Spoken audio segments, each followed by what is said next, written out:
네, 여러분 반갑습니다.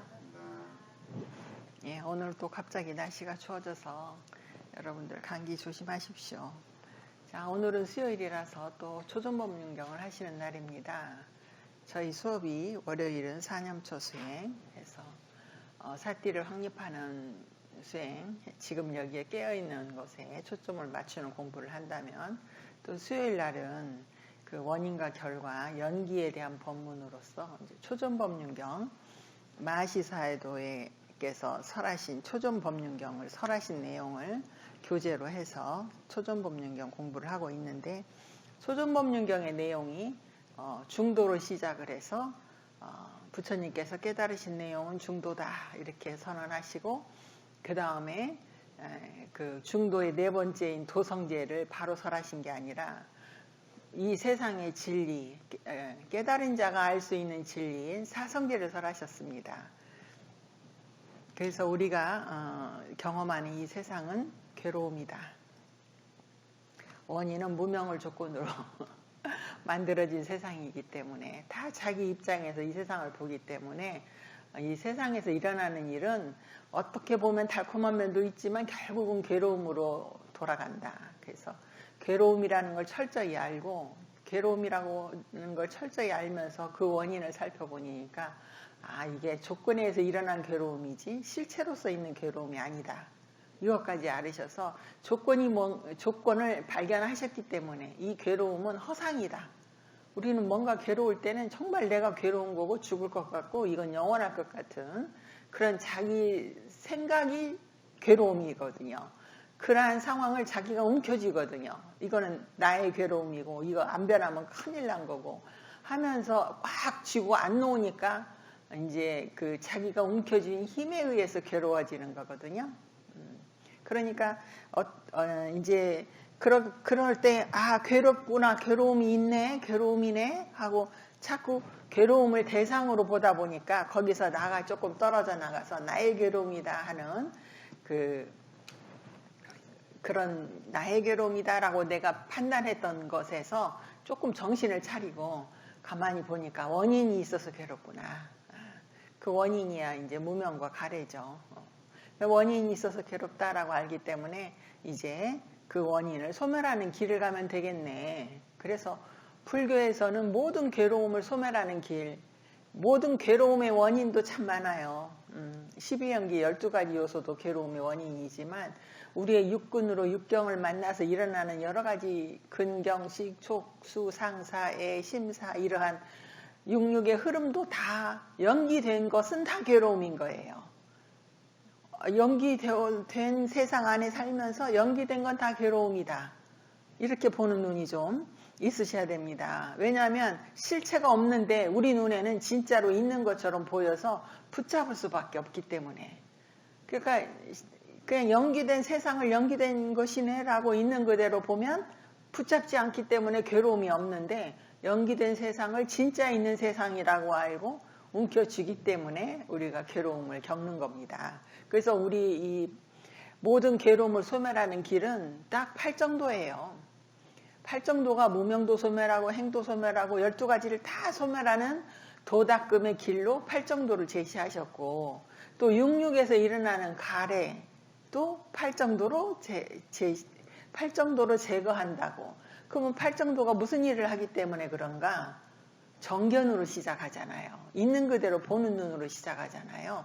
그래서 있는 그대로 보고 있는 그대로 사유하고 정어, 정업, 정견, 사유, 정어, 정업, 정명, 정정진, 정념, 정정이라고 하는 8가지의 발을 정자가 붙어있는, 산마가 붙어있는 마음작용을 개발하니까 결국 거기서 개발되는 내용은 이 현상세계, 우리가 경험하는 진짜 있는 것 같은 세계에 대한 뭐가 생기겠습니까?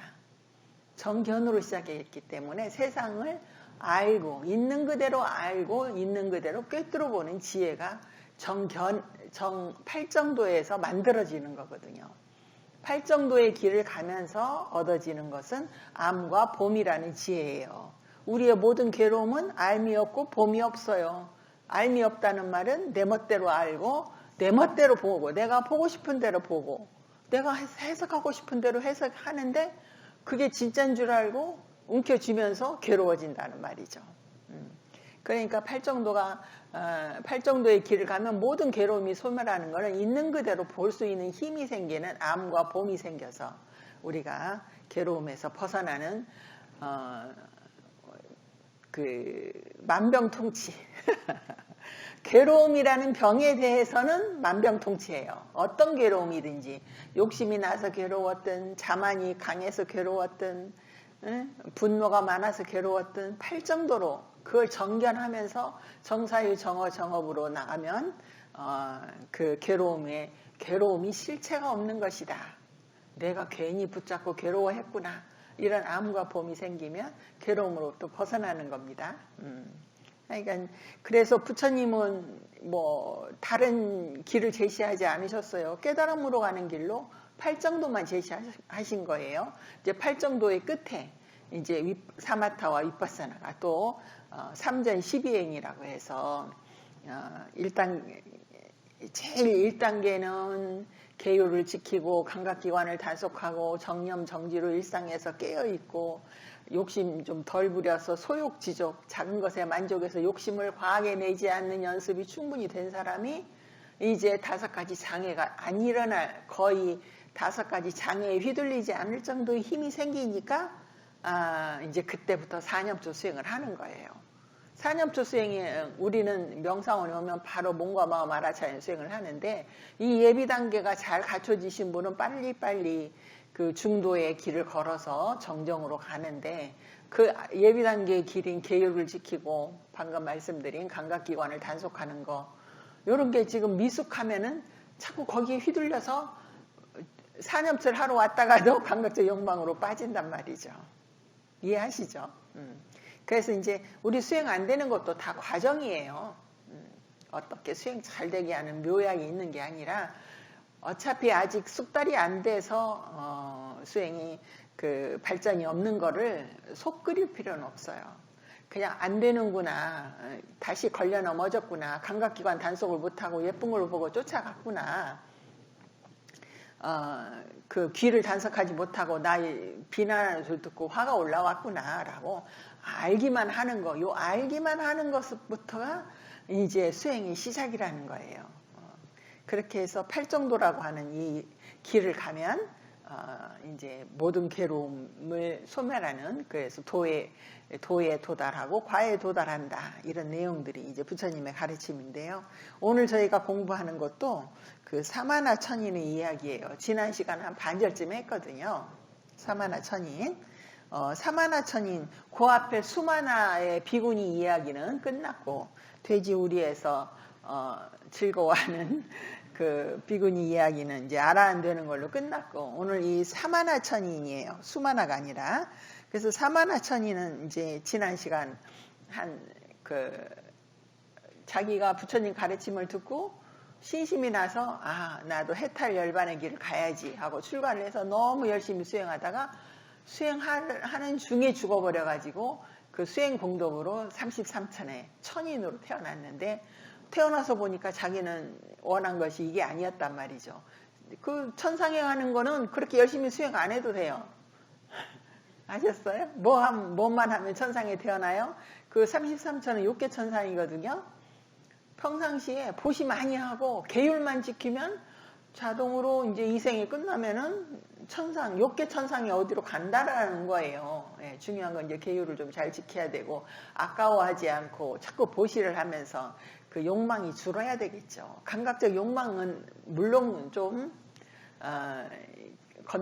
감각적 욕망에 휘둘리지 않을 정도의 그 탐심이 좀 줄은 상태에서 그러니까 자기가 열심히 수행한 목적은 윤회의 괴로움을 끊으려는 열반이 목표였는데 자기가 태어난 곳이 새로 태어난 곳이 천인이라는 것이 못마땅해서 부처님을 찾아갔습니다. 찾아가서 부처님께 제가 다시 전생에 수행하다가 죽고 이제 다시 태어났는데 보니까 그냥 천녀들이 시끄럽게 음악을 연주하고 그냥 정신사납게 하는 곳에 태어났습니다. 여기서는 수행 못하겠습니다.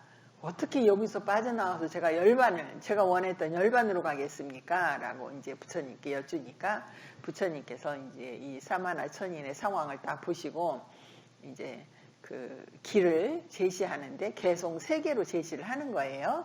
그래서 지난 시간 어디까지 읽었냐면 우리 교재에 그 마시사유도께서 그 법문하신 초전법륜경 이 교재에 몇 쪽이냐면 303쪽. 이게 두 번째 단락부터 이제 오늘 공부하시면 됩니다. 오늘 제가 이 사마나 천인의 이야기를 다 끝내고 싶은 마음이 있어서 조금 빠르게 진도를 나가겠습니다. 제가 읽을 테니까 교재가 있는 분은 따라서 읽고 교재가 없는 분은 그냥 잘 들으십시오. 자, 부처님은 천인과 관계된 상황을 헤아려 보고는 다음에 3가지 개송으로 팔정도를 가르치셨습니다. 그래서 개송 셋으로 팔정도라는 걸 설명하셨어요. 그러니까 이 천인이 그 33천의 그 천녀들에게 둘러싸여가지고 거기서 빠져나오고 싶은 길을 가르쳐 준 게 그 팔정도라는 거예요. 이게 팔정도가 천상에 태어났다가도 거기서 빠져나와서 열반으로 가는 길도 된다는 거예요. 팔정도는 하여간 열반으로 가는 데 있어서 그 길 하나밖에 없어요. 그러니까 좀 간단하죠. 길이 너무 많다고 하면 복잡한데 그래서 우리가 진실로 열반을 성취를 윤회의 흐름에서 벗어나기를 원한다면 팔정도 말고는 길 없습니다. 다른 수행 없습니다.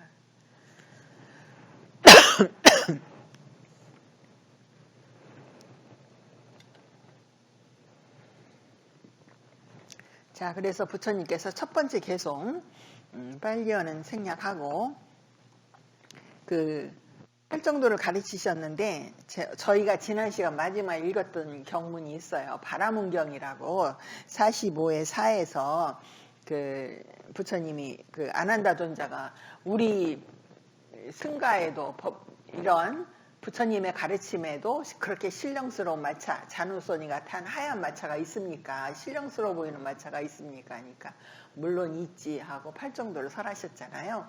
그때 팔정도라는 마차를 신령스러운 마차고 법의 마차고 뭐가 싸우더라도 이길 수 있는 승리, 위없는 승리를 보장하는 것이 팔정도다라고 정의를 하셨거든요. 지난 시간 읽은 경전의 내용에. 그러면서 이제 오늘은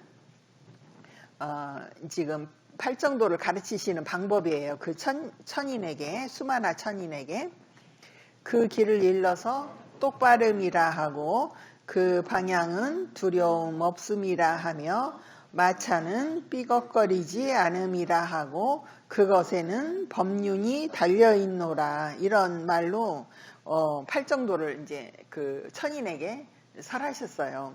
언뜻 듣기에는 이게 무슨 말씀인가 잘 모르는데 이 말에 대해서 이 부처님의 이러한 그 말씀에 대해서 마하시사유도께서는 이렇게 해석하셨어요.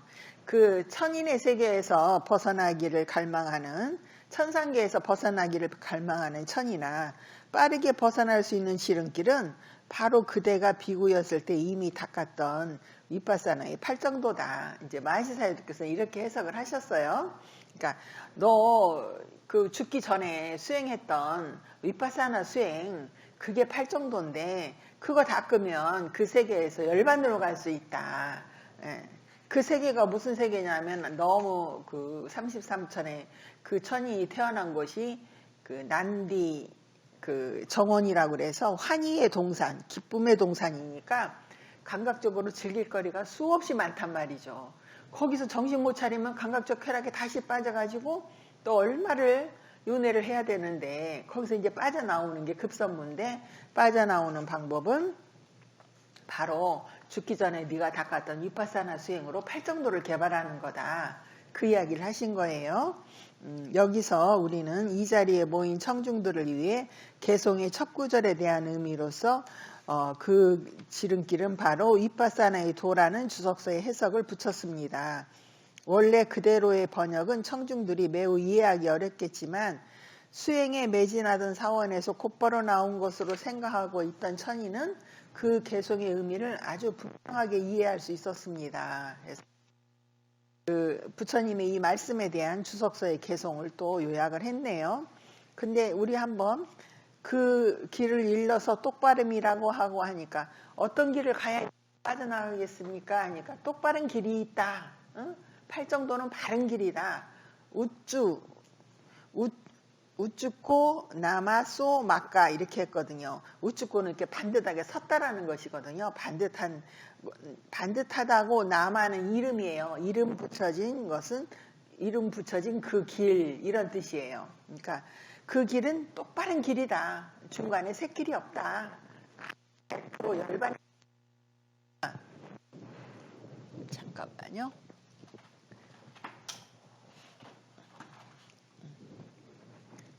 그래서 똑바름이라 하고 또 그 길을 갔는데 거기에는 두려움이 없다.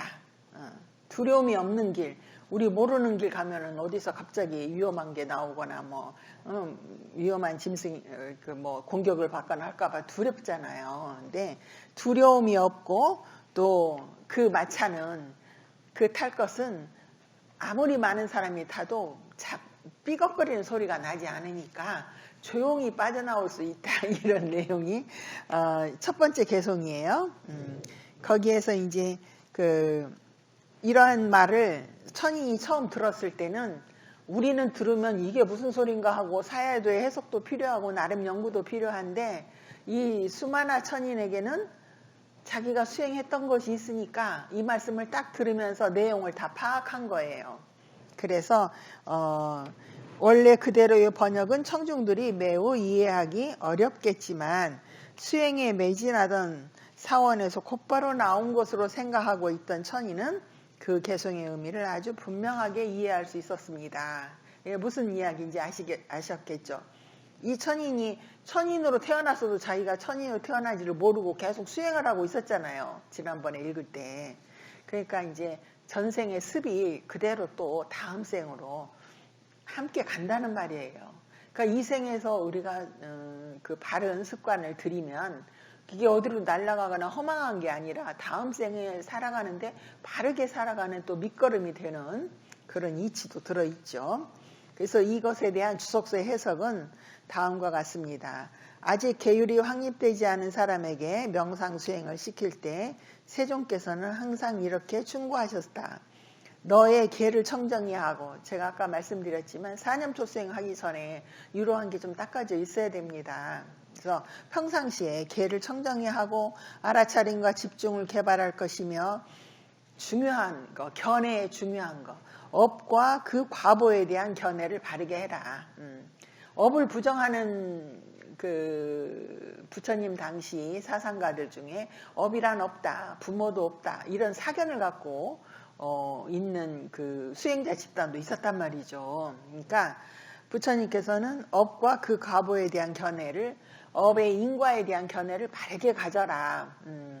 자기가 지은 업, 주로 우리의 6가지 감각기관으로 외부에 있는 6가지 감각 대상들, 그게 2인칭이 될 수도 있고 3인칭이 될 수도 있는 6가지 감각 대상들하고 관계에서 선업을 행하면, 바르게 말하고 행동하면 보가, 인과가 좋은 걸로 돌아오지만 내가 어떤 악의를 가지고 욕심을 가지고 행하면 과는 괴로움으로 돌아온다는 거죠. 이것에 대한 견해를 바르게 가져라.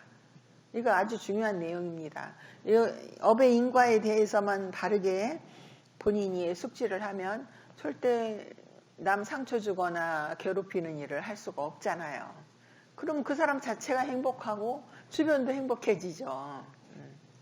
그래서 그렇게 먼저 기초적인 수행을 굳건히 확립하도록 지도하셨다.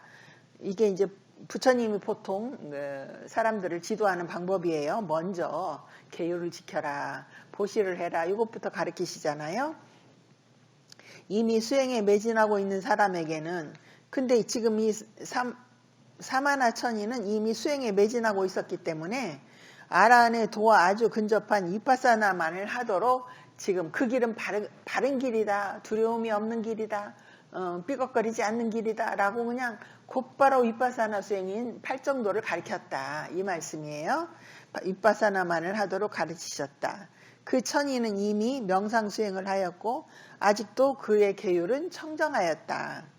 그는 이미 성스러운 도를 선도하는 윗바사나 도를 닦았기 때문에 이제 닦아야 할 것은 오직 성스러운 도뿐이다. 그러니까 우리 도가 예비단계의 도, 계율을 지키고 업에 대한 인과에 대한 확실한 견해를 갖는 예비단계의 도가 있는가 하면 실제로 자기의 몸과 마음을 대상으로 분리해서 알아차림을 확립하는 윗바사나의 도가 있는가 하면 지금 이 사마나천이는 요거 하다가 죽었잖아요. 경영하다 죽었으니까.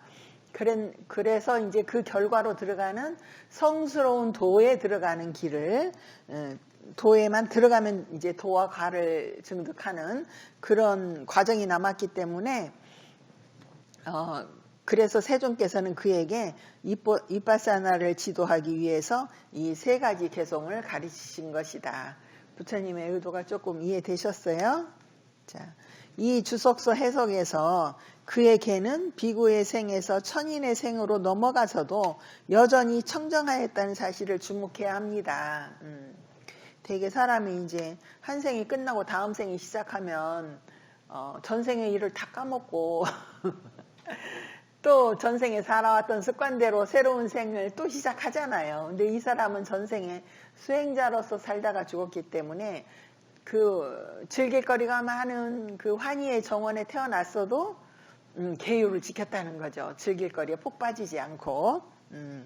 그래서 살생, 도둑질, 음행 같은 것은 범하지 않았기 때문에 여전히 이 사마나천이는 자신의 계를 청정하게 유지해 왔습니다.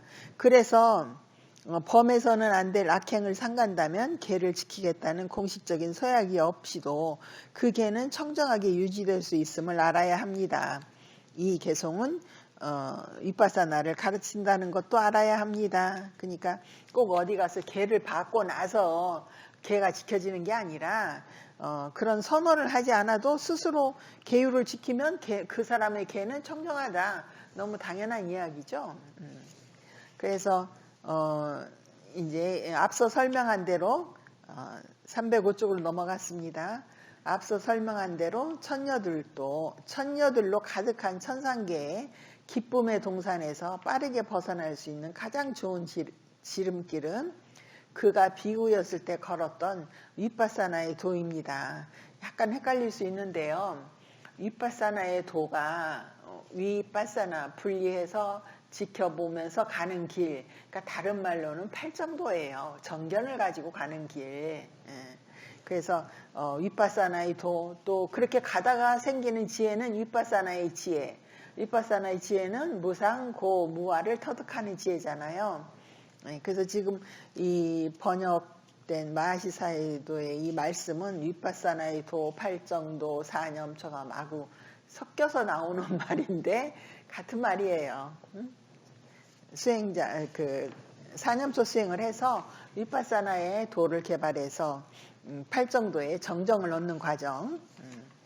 자, 위험 없는 피난처를 묻는 다음 질문에, 그러니까 이제 그 사마나천이 부처님께 내가 지금 위험한 곳에 태어났습니다. 거기서 카딱 잘못하면 도로 감각적 쾌락에 빠지잖아요. 이렇게 제가 어떻게 여기서 도망가서 피난처 안전한 곳에 가겠습니까? 라고 질문을 했잖아요. 그러한 질문에 부처님께서는 위험이 없는 피난처란 바로 내가 사마나천인 전생의 내가 비구로 있을 때 얻고자 했던 열반만이 위험한 곳에서 벗어난 완전한 피난처다. 그러니까 열반은 모든 괴로움, 번뇌가 사라진 완전한 피난처다. 거기에 딱 들어서면 아무런 근심, 걱정, 번뇌, 괴로움이 소멸한다. 없다. 그러니까 지금 그 피난처를 어떻게 갑니까? 라고 물었을 때 열반을 성취해야 된다는 이야기를 하신 거죠. 그가 열반을 얻을 때까지 정진해야 한다는 걸 뜻합니다. 이 말씀은. 그러면 이제 어떠한 것을 타고 가야 하는지에 대해서는 아무도 눈치채지 못하게 조용히 벗어나려면 몸의 노력과 마음의 노력이라고 하는 윗바사나에 두 바퀴가 달린 조용한 수레가 필요하다라고 부처님께서 말씀하셨습니다. 그래서 수행은 팔정도 수행, 사념초 수행, 윗바사나 수행에서 제일 중요한 것이 정진입니다. 넘어지면 다시 일어나서 또 시작하고 또 시작하는 거. 몸을 알아차리고 마음을 알아차릴 때 몸을 다시 추스려서 알아차림 모드로 바꾸고, 그것을 몸의 노력, 마음의 노력이라는 이 두 개의 수레바퀴가 달린 마차라는 거예요. 팔정도가. 팔정도라는 마차에서 바퀴는 정진을 뜻하는데 바퀴 하나 있진 않잖아요. 양쪽의 두 바퀴가 하나는 몸의 노력, 하나는 마음의 노력이라는 겁니다. 그래서 모든 육체적인 동작을 알아차리는 정신적인 노력을 마음의 노력이라고 합니다. 그러니까 몸이 움직일 때마다 움직이는 것을 계속 지속적으로 알아차리려고 하는, 알아차리는 마음을 새로 내는 것은 마음의 노력이고, 가고 서고 앉는 몸의 동작을 알아차릴 때 이 각각의 자세를 지탱하는 데 필요한 육체적인 노력을 몸의 노력이라고 합니다. 그러니까 몸은 움직이려는 노력을 해야 되고 마음은 그것을 알아차리려는 노력을 해야 된다. 이 두 개의 수레바퀴가 있어야 팔정도라는 마차가 굴러간다. 그 이야기예요. 누워서 하는 수행인 와서는 몸의 노력은 별로 필요하지 않기 때문에 마음의 정진에 속하지 몸의 정진에 속하는 건 아닙니다. 이렇게 하셨네요. 몸과 마음의 정진이라는 바퀴로 된 이 이륜차를 탈 것을 권하셨기 때문에 이 부분에서는 걷고 서고 앉는 모든 동작에 대한 주의 깊은 알아차림을 요구하는 윗바사나 수행을 의미한다고 생각해야 합니다. 그래서 마시 사해도께서는 마시 수행 방법은 사념처를 곧바로 윗바사나로 연결하는 그 가르침이에요. 몸과 마음을 알아차리면서 분리해놓고 네 거 아닌 걸로 알고 정견을 가지고 알아차려라 이렇게 하면서, 그래서 사념처 수행, 윗바사나 수행, 팔정도가 거의 동의어로 쓰여지고 있습니다. 그런데 이제 엄격한 의미에서 교학적으로는 구분을 해야 되겠지만 일반 수행처에서 수행자들은 그냥 같은 말이라고 알고 수행하셔도 돼요. 그래서 몸의 노력과 마음의 노력이라는 두 개의 바퀴로 된 윗바사나의 도에 웅장한 수레를 타기 위해서는 오며 가며 경행을 할 때 주의 깊은 알아차림에 매진해야 합니다. 가장 중요한 사티를 놓치지 않으려고 열심히 마음의 노력을 해야 되죠. 그래서 하나도 안 놓치나요? 그래도 수시로 놓치나요? 수시로 놓친 것을 문제 안 삼고 다시 시작하는 거죠. 그게 마음의 노력이에요.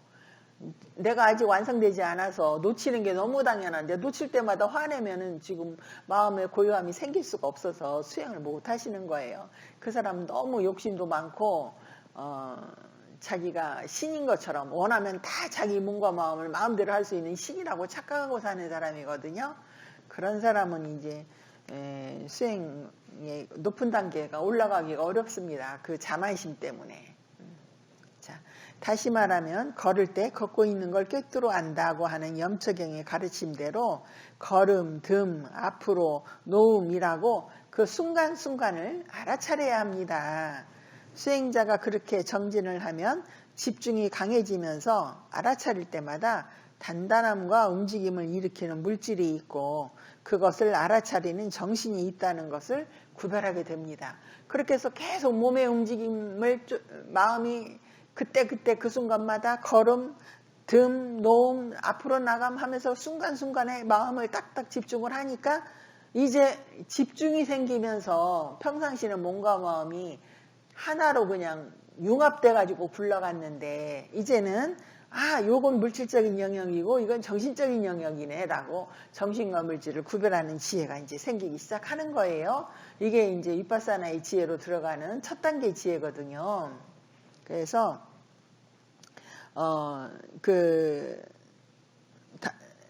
수행자가 정진을 하면 집중이 강해지면서 알아차릴 때마다 단단함과 움직임을 일으키는 물질이 있고 그걸 알아차리는 정신이 있다는 것을 구별하여 알게 됩니다.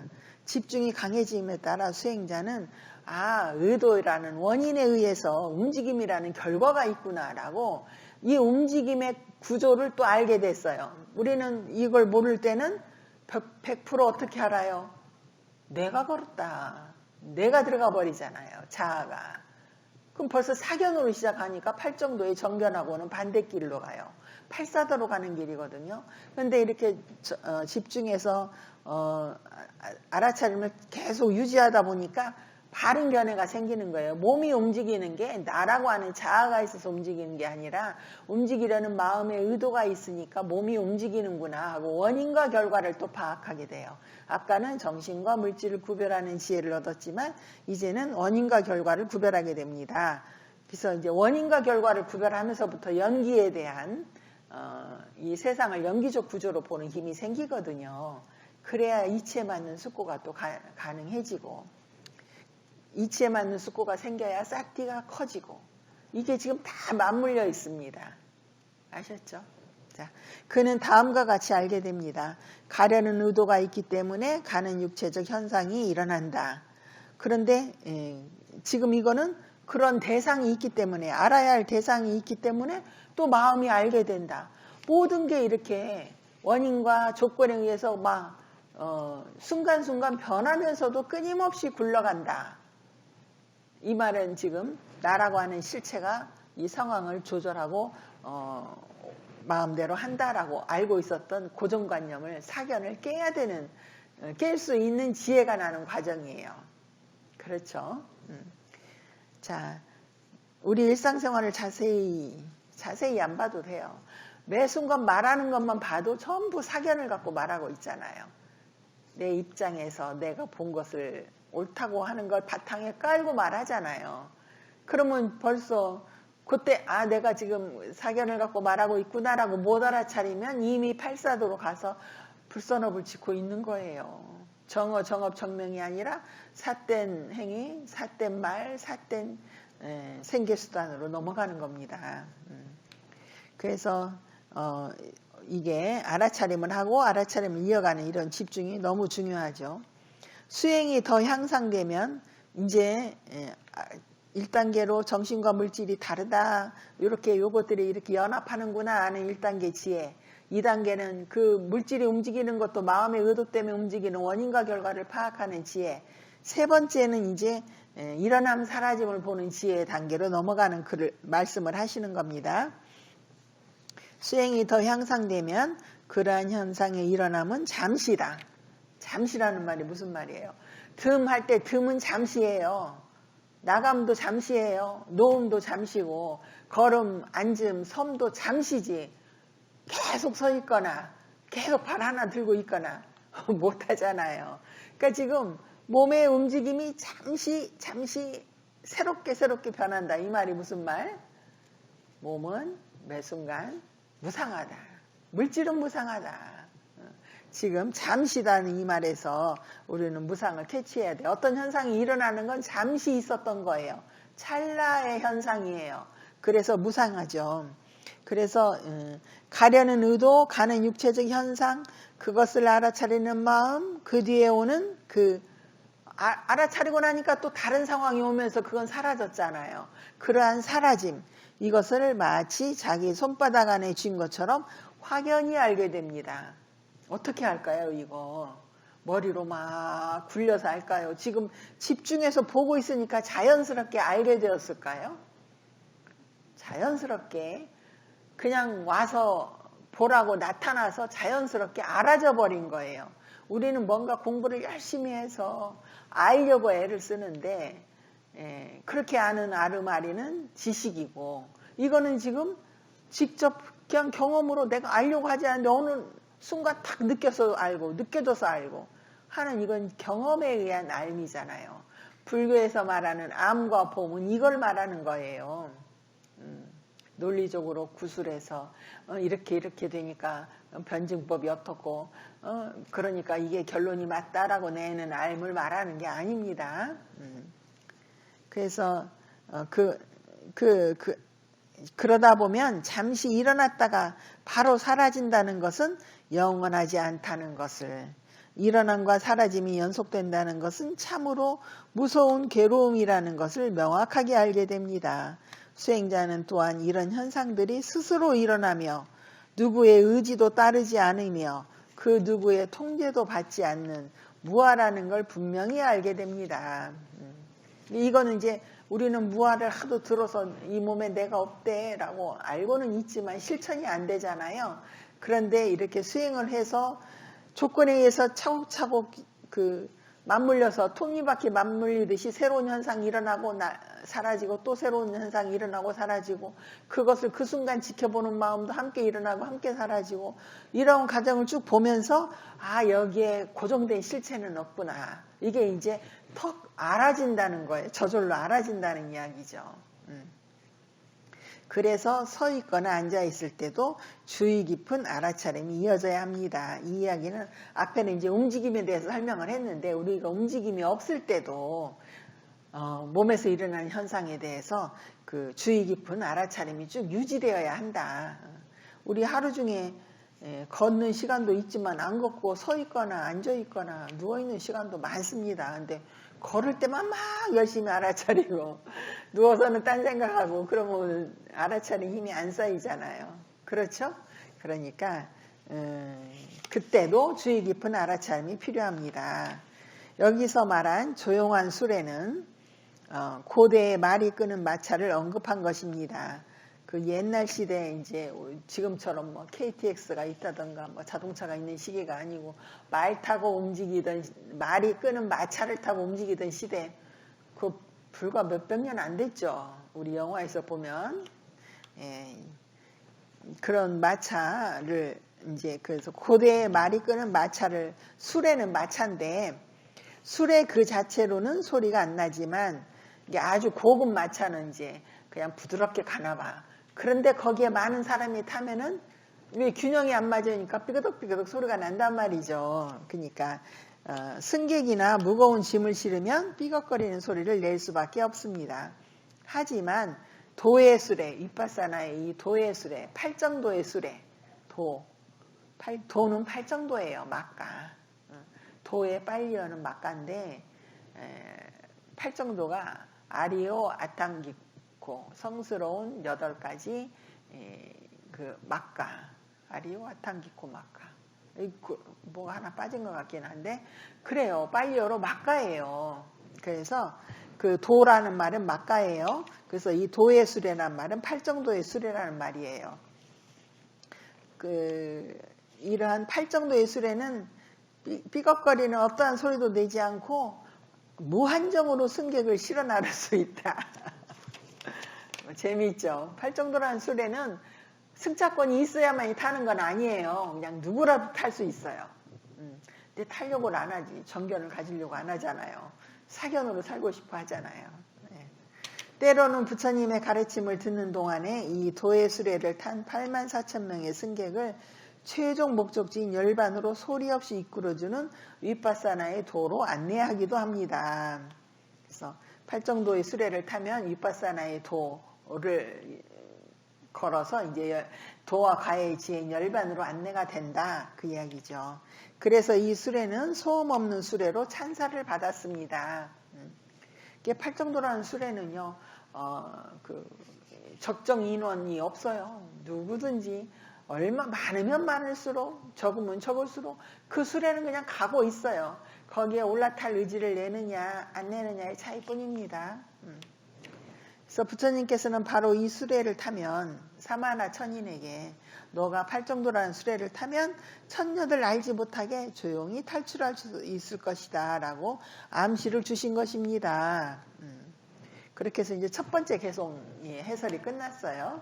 두 번째 개송은 첫 번째 개송은 어떻게 이 환희의 정원에서 빠져나갑니까? 그러니까 올바른 길이고 두려움이 없는 길이고 조용한 수레를 타라 하고 수레를 소개하셨다면 두 번째 개송에서는 이 수레는 이러한 구조로 돼 있다. 그 수레가 우리가 생각하는 물질적 수레보다 이건 이제 정신적인 수레잖아요. 어떤 요소로 구성이 되어 있는 수레인지 수레의 구조를 설명하신 거예요. 잘못을 부끄러워함이 그 수레의 등받이가 되고, 수레가라는 어떤 그 포맷이 있다면 거기에 의자가 있어서 앉아야 할 거 아니에요. 의자에 앉았을 때 등이 그 급정거하면은 넘어지니까 등을 딱 받쳐주는 등받이가 필요하다는 거죠. 수레가 이제 가다가 뭐 장애물이 있으면 멈춰야 되는데 그때 넘어질 수 있잖아요. 그 등받이가 되는 것이 자기를 되돌아보고 자기 잘못을 부끄러워하는 양심과 수치심은 등받이라고 했어요.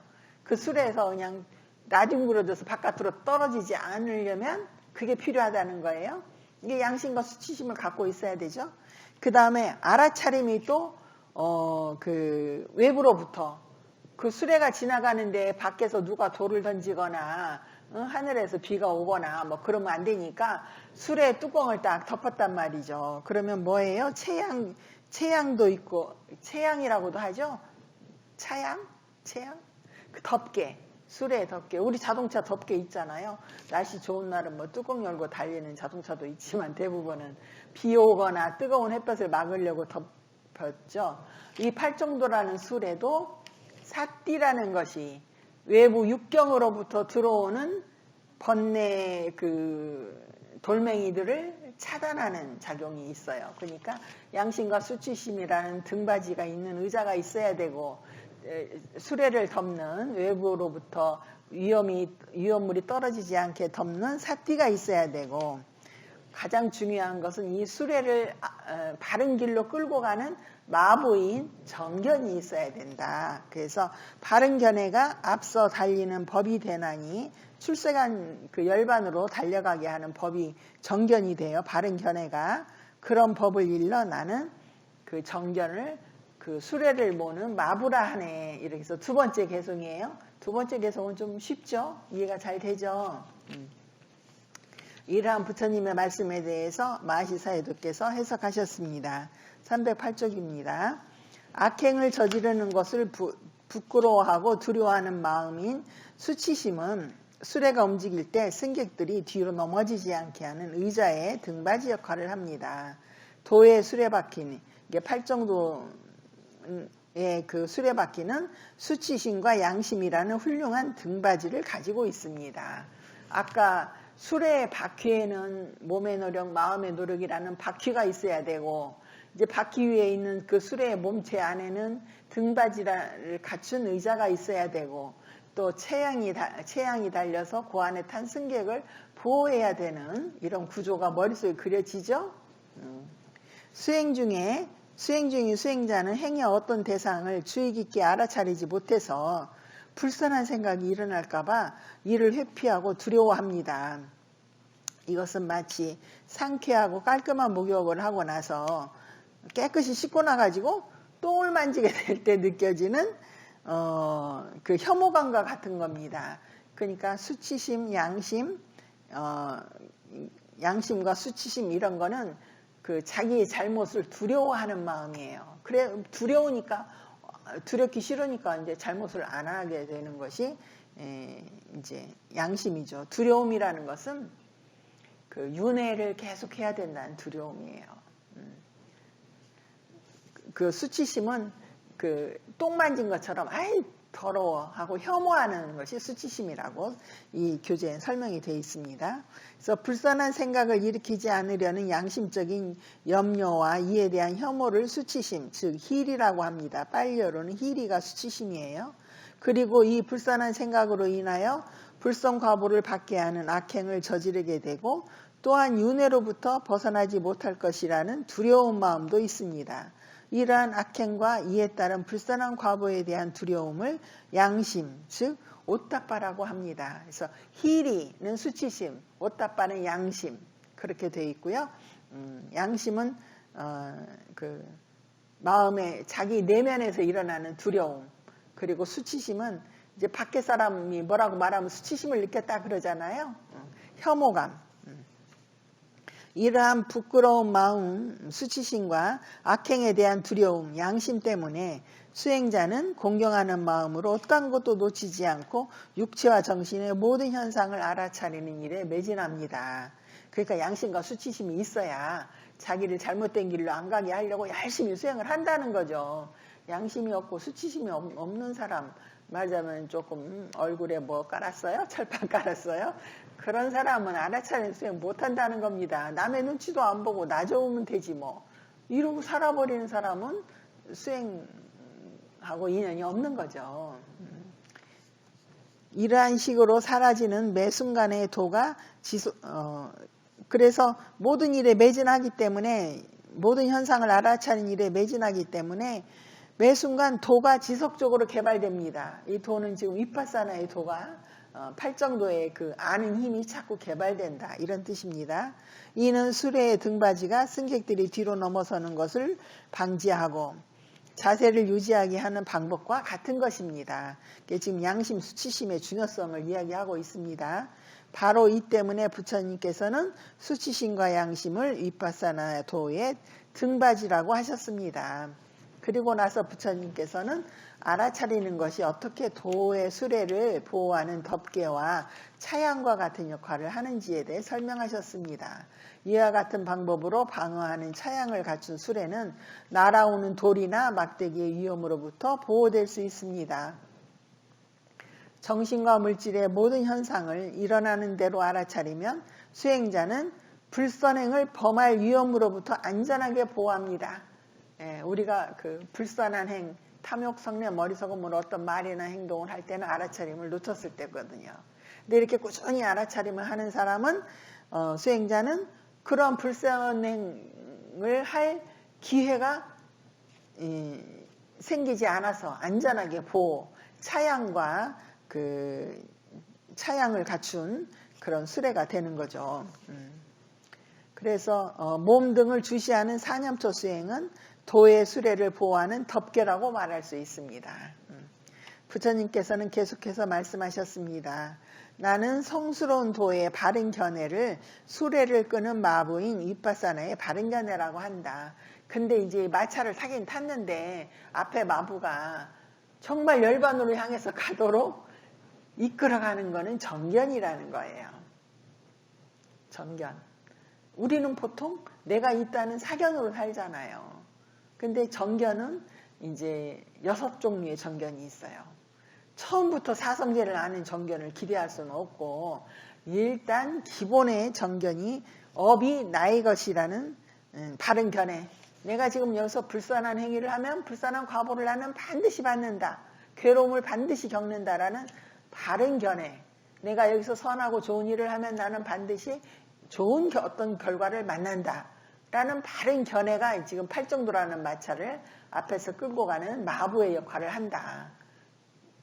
이해되시죠? 그러지 않으면은 우선 내 입맛에 맞고 내가 좋은 대로 해버리면 사견을 갖고 지금 팔정도가 아니라 팔사도라는 윤회의 마차를 타는 거잖아요. 그게 가장 기본되는 업의 인과에 대한 바른 견해가 가장 기본되는 정견이고, 두 번째는 이제 수행을 그렇게 해서 알아차림을 해서 집중이 돼서 선정 상태에서 얻는 초선, 2선, 3선, 4선에 또 바른 견해가 있습니다. 제가 오늘 나눠드린 프린터를 보면 그 이쪽에 업의 정견은 업에 대한 정견으로 걔를 확고하게 세운다. 이렇게 해서 업의 정견, 그 다음에 선정의 정견은 불교에서 선정이라 하는 것은 일단 3개, 4가지 선정입니다. 초선, 2선, 3선, 4선에서 그러한 선정이 뭐냐면 감각적 욕망으로부터 떠나서 마음이 청정하게 심청정, 마음의 번뇌가 없이 집중된 상태이기 때문에 거기서 생기는 건 있는 그대로 보는 지혜가 생겨요. 그래서 초선에서 보는 지혜, 2선에서 보는 지혜, 3선에서 보는 지혜, 4선에서 보는 지혜. 그러니까 다 달라요. 그러니까 이런 선정의 지혜가 있다는 겁니다. 우리는 너무 사마타, 위파사나 해서 딱 둘 잘라갖고 사마타는 선정, 위파사나는 지혜, 둘을 합칠 줄을 모르는데 떨어져 있는 거 아니에요. 마음이 고요하고 청정하면은 법이 보이잖아요. 이게 일어나고 사라지네, 무상하네. 이렇게 선정해서 얻어지는 지혜. 그래서 1단계 지혜는 업에 대한 바른 견해의 정견, 2단계는 선정의 바른 견해, 그 다음에 3단계는 이제 무상고무아를 통찰하는 지혜. 이제 이 지혜가 있어야 성스러운 도로 가니까. 윗바사나의 지혜. 그 다음에 네 번째는 그래서 그 열반의 입구에 들어가는 성스러운 도의 바른 견해. 그 도에서 나왔을 때 얻는 과의 바른 견해. 그리고 되돌아보는 바른 견해. 그래서 반조의 바른 견해에서 정견도 이렇게 수준이 있습니다. 아셨죠? 나는 회광반조의 바른 견해를 원해야 한다고 되는 게 아니고 일단 1단계를 착실하게 하면 자연스럽게 에스컬레이터가 2층으로 옮겨다 주고 3층, 4층, 5층 이렇게 올라가는 거예요.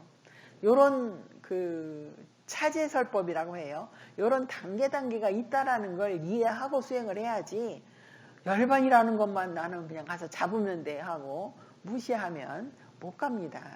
아셨죠? 그리고 내가 지금 1단계도 못 들어갔다. 고민해야 돼요? 안 해야 돼요? 지금부터 하면 되잖아. 이런 게 있다라는 걸 확실하게 내가 이해하고 받아들이면 몸과 마음은 그쪽을 향해서 가게 돼 있습니다. 근데 이런 내용들을 아이고 뭐 이런 게 있구나. 아이고 그런가 보다 하고 받아들이지 않으면 이 길을 가려는 의지가 안 나니까 어느 수준에 있든 아무 상관이 없고 내가 이걸 받아들이면 현재 나의 수준이 저 밑바닥이라도 상관없어요. 이 상황을 받아들여서 이렇게 차제적으로 내가 열반으로 가는 길을 알았구나. 이제 알고 나면 정말 알면 가고 싶죠. 안 괴롭고 싶잖아요. 열반이 왜 매력적인데 무상하지 않아서 괴로움이 없다잖아요. 우리는 지금 매 순간 무상한 걸 만나서 그때마다 거기에 적응하느라고 얼마나 괴로워요. 안 괴롭습니까? 내 마음대로 안 돼서도 괴롭고 무상해서도 괴로워요. 자, 그래서 이 중에서 5번의 과의 바른 견해는 4번의 도에 이른 결과로 얻어지는 것입니다. 이와 마찬가지로 6번의 반조의 바른 견해는 도와 가를 얻은 뒤에 일어나는 반조의 지혜입니다. 그러니까 일단 업의 지혜부터 그리고 열심히 수행을 해서 선정의 지혜까지 얻으면 자연스럽게 3, 4, 5, 6은 간다는 겁니다. 아셨죠? 우리 단추 맨 먼저 위에 하나 딱 채우면 자동으로 두 번째, 세 번째, 네 번째에서 쫙 채우잖아요. 자, 그래서 그렇기 때문에 반조의 바른 지혜를 개발하기 위해서 특별히 노력할 필요가 없습니다. 이거 중요한 말씀하셨네. 특별한 노력. 이거는 지금 월반하려고 노력하지 말라는 거예요. 그건 욕심이다. 업이 자신의 것이라는 바른 견해는 명상수행을 시작하기 전에 확고히 다져져 있어야 합니다. 이해하셨죠? 교재입니다. 그 다음에 310조. 선정의 바른 견해는 윗바사나의 기초인 심청정과 연관되어 있습니다. 마음의 번뇌가 드글드글해서 오염되어 있으면 아무것도 안 되죠. 그러니까 심청정과 연결되어 있는 게 선정의 바른 견해. 그래서 성스러운 도와 관련된 바른 견해의 증장을 위해서 꼭 개발되어야 하는 가장 가까운 지혜는 윗바사나의 바른 견해, 무상고무하라고 뭐하구나라고 보여지는 지혜. 그래서 윗바사나의 바른 견해가 완전히 개발되면 성스러운 도의 지혜, 그리고 4번의 도의 지혜에서 도의 바른 견해가 자연히 일어납니다. 이는 마치 군경의 호위대에 의해서 도로가 깔끔히 정리되고 나서 왕의 행렬이 오는 것과 같습니다. 그래서 그 윗바사나의 바른 견해로 팔정도를 쭉 가다 보면은 왕의 행차처럼 이제 도의 지혜가, 도의 바른 견해가 또 나타난다는 거예요. 그래서 3번에 윗바사나의 바른 견해가 선행하고 그 뒤에 성스러운 도의 바른 견해가 뒤따른다고 말하는 것입니다. 윗바사나 수행에 매진하고 있는 동안 윗바사나 지혜가 다른 도를 닦기 위한 길로 이끕니다. 성스러운 도를 얻는 순간 도의 지혜가 다른 도로 이끌어 갑니다. 그래서 이제 이러한 이유로 부처님께서는 3번의 윗바사나의 바른 견해와 4번의 성스러운 도의 바른 견해를 이제 그러한 견해가 이 팔정도라는 수레를 끄는 마부다. 그러니까 업의 지혜는 너무 기초니까 선정의 지혜도 개와 정이 닦아줘야 뭐가 되잖아요. 이게 개에서 생기는 지혜, 정에서 생기는 견해들은 두고 지금 팔정도라는 마차의 마부는 실제 저기 열반을 끌고 가는 마부는 3번의 지혜와 4번의 지혜다. 이 이야기 하신 거예요. 3번의 지혜가 뭐예요? 윗바사나의 무상고무화를 하는 그런 바른 지혜, 그 다음에 성스러운 도로 향하는 바른 지혜. 이제 두 번째 개송이 그래서 끝났어요. 이제 세 번째 개송입니다. 세 번째 개송은 이 마차에 탄 사람은 여자 남자 할 것 없이 이 마차에 올라타고 열반으로 간다. 그러니까 팔정도라는 마차를 타기만 하면 열반으로 목적지인 열반에 도달한다. 걱정하지 말고 팔정도라는 마차를 사람이 많다고 걱정하지 말고 내 자리 좁다고 걱정하지 말고 누구든지 함께 이 팔정도라는 마차에 올라탔다면 간다. 어디로? 열반으로 간다. 이해하셨죠? 자, 그래서 이제 이 팔정도 수레를 가진 남녀는 수레의 힘으로 열반에 도달합니다. 수레의 목적지가 열반이기 때문에 열반에서 이제 딱 멈춘다는 겁니다. 이 마지막 개송에 따르면 팔정도라는 도의 수레를 가진 사람은 성별과 관계없이 왜 옛날에 여자들을 좀 무시해서 남자는 깨달아도 여자는 못 깨달아 하는 게 은연중에 있었나 봐요. 그러니까 부처님은 이제 그런 모든 차별에 대해서 그런 관념이니까 인정하지 않으셨잖아요. 행위가 사람을 만든다.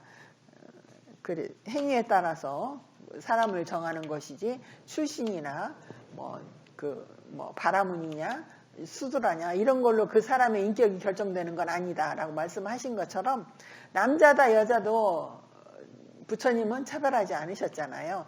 그래서 이제 마하시사예도께서도 자꾸 성별과 관계없다는 말씀을 하시는 것 같아요. 예, 성별과 관계없이 열반에 도달한다고 하였습니다. 나이와는 관계 있을까요? 나이가 많으면 어려울까요? 어렵다 쉽다는 욕심이죠. 하는 대로 하는 거죠. 그래서 열반에 이르고자 하는 사람이라면 반드시 윗바사나의 도에 기초한 성스러운 도를 닦아야 한다는 것은 너무나 명확합니다. 어떤 형태의 교통수단이든 그것을 가진 사람이라면 목적지까지 이룰 수 있다는 것이 이 세상의 상식입니다. 교통수단, 자전거를 올라타거나 마차를 올라타거나 자동차를 타면 자기가 원하는 목적지까지 가는 건 상식이라는 거예요. 하지만 교통수단을 실제로 갖지 못하고 그 교통수단에 대한 기계의 구조에 대한 지식만 갖고 있다면 아무 데도 못 간다. 자동차가 엔진이 있고 뭐가 있어서 자동차야 라고 알고만 있어서는 목적지에 못 간다. 그 자동차를 타야 된다. 이와 마찬가지로 다양한 형태의 정신과 물질, 갖가지 도에 대해서 줄줄이 열거할 줄만 알아서는 절대로 열반에 이를 수가 없습니다. 정신과 물질이 실제로 일어나고 사라지는 것을 지켜봄으로써 윗바사나의 도의 수레를 자기 것으로 해서 팔정도의 수레를 타야만 열반에 이를 수 있다는 걸 확실히 알아야 합니다. 실천, 직접 타야지 수레를 고치고 뜯었다 붙였다 조립할 줄 알아도 아무 소용없다는 겁니다. 앞에서 설명한 세 가지 개송을 다음과 같이 요약합니다. 이제 첫 번째, 두 번째, 세 번째 개송을 요약해 보면 도에 이르는 지름길, 아주 빠른 길, 이렇게 반듯한 길이니까 빠르겠죠. 지름길이겠죠. 그 길의 목적지는 우리들 누구나 원하는 위험이 없는 생사윤회의 위험이 없고 근심, 걱정, 고통의 위험이 없는 열반이다.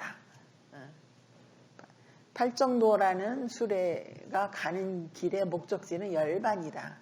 꼭 이해하셔요. 육체적 노력과 정신적 노력이라는 두 바퀴를 갖춘 도의 수레는 터덜거리지 않고 조용하다. 조용하니까 사람들이 몰라볼 수도 있어요. 또 수치심과 양심은 수레의 등받이가 되어주고 알아차림은 수레의 덮개의 차양의 역할을 한다. 이해하셨죠? 그리고 이제 마부가 나와야지. 윗바사나의 지혜는 도의 지혜를 이끌어주는 수레의 마부 역할을 합니다. 이런 수레를 가진 사람은 남자일 수도 있고 여자일 수도 있다. 남녀 상관없다. 누구나 편안하게 이 수레, 팔정도라는 수레를 타고 열반에 이를 수 있다. 결국 불교는 열반이 목적지입니다. 열반을 너무 멀리 두지 마시고 가깝게 두십시오. 부처님께서는 세 가지 개성을 가르치고 나서 우리가 도제의 장에서 다시 논하게 될 사성제의 법문을 하셨습니다. 누구한테? 사마나 천인에게 요 팔정도 법문을 한 뒤에 수레의 법문을 세 가지로 한 뒤에 사성제 법문을 하니까 이제 괴로움이다. 괴로움에 일어납니다. 소멸이다. 가는 길이 팔정도다. 이거를 이제 사성제 법문을 하신 거예요. 그 사성제 법문을 들었어요. 수마나 천인은 법문을 듣는 동안 전생에 닦았던 명상 수행에 대해서 숙고하였습니다. 부처님 말씀하시니까 자기 수행 장면이 떠올랐겠죠. 비록 비구였을 때 불태전의 노력으로 명상 수행을 했음에도 불구하고 그때는 이제 아라한에 이런 높은 지혜를 얻지 못하였지만 이제 천인이 됐으니까 우리 욕계 중생보다는 몸이 좀 청정해요. 그러지 않겠어요? 그래서 그 더러움이 없는 몸을 지닌 천인으로 태어나니까 몸에 대한 번뇌가 없잖아요.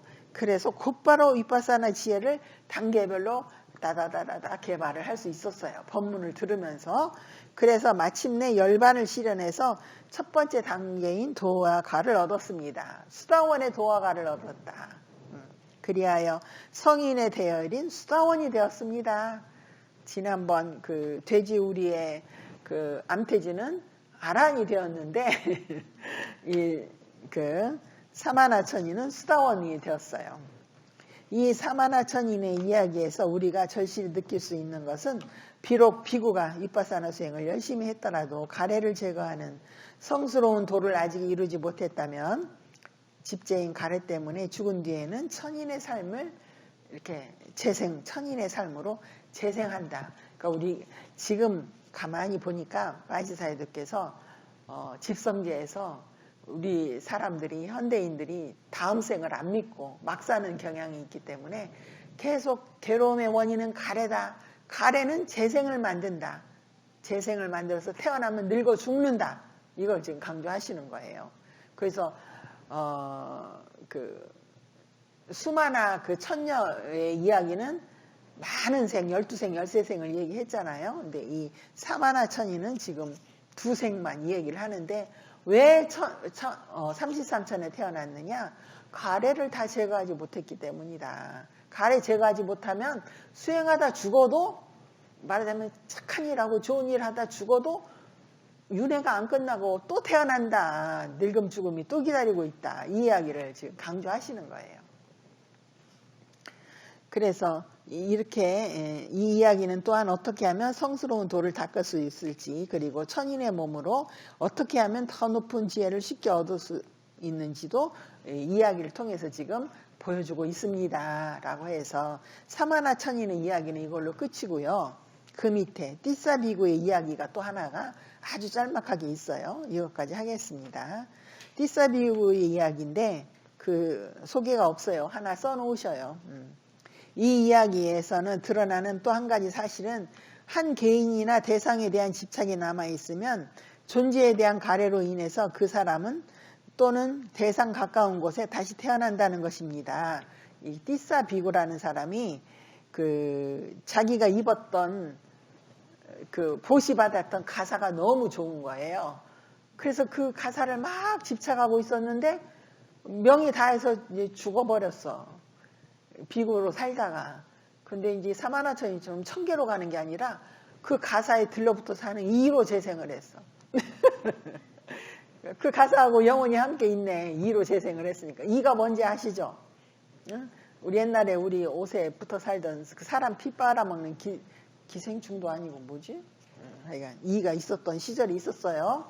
그 이로 재생한 이야기예요. 그 왜 재생했냐? 가사에 대한 집착 때문에 가사를 멀리 떠나지 못해 마음이. 그 가사에 어떻게 붙어 있을까 하다가 이의 몸을 쓱 받은 거예요. 가사에 붙어 사는 이가 된 거예요. 그래서 그게 존재에 대한 가래라는 거예요. 그 사람 그 대상 가까운 곳에 태어난다는 것입니다. 그래서 묘 목사님 이야기하시잖아요. 죽을 때 자기 가족들 못 잊고 자기 집 못 잊으면 자기 집 싱크대 밑에 사는 바퀴벌레로 태어난다. 그런 말씀 많이 하셨죠, 옛날에. 그래서 자신의 가사에 강하게 집착하면서 죽은 결과 그 가사에 붙어 사는 2로 재생한 띠사비구의 잘 알려진 이야기는 어떻게 중생이 대상에 대한 집착으로 대상과 가까운 곳에 재생하는지를 보여줍니다. 그래서 이야기는 간단하게 끝났지만 하여간 재생이 있다. 이걸 또 한 번 강조하신 거예요. 이제 우리는 이제 아내에 대한 집착으로 인해서 어떻게 뱀으로, 개로, 소로 다시 태어나는지를 살펴보겠습니다. 해서 다음 시간에 어떤 사람이 죽으면서 자기 아내에 대해서 집착이 심해가지고 아내 주변에 있는 뱀, 개, 소로 태어나는 이야기는 이 다음 시간에 다뤄보겠습니다. 자, 여러분 긴 시간 듣느라고 수고하셨습니다.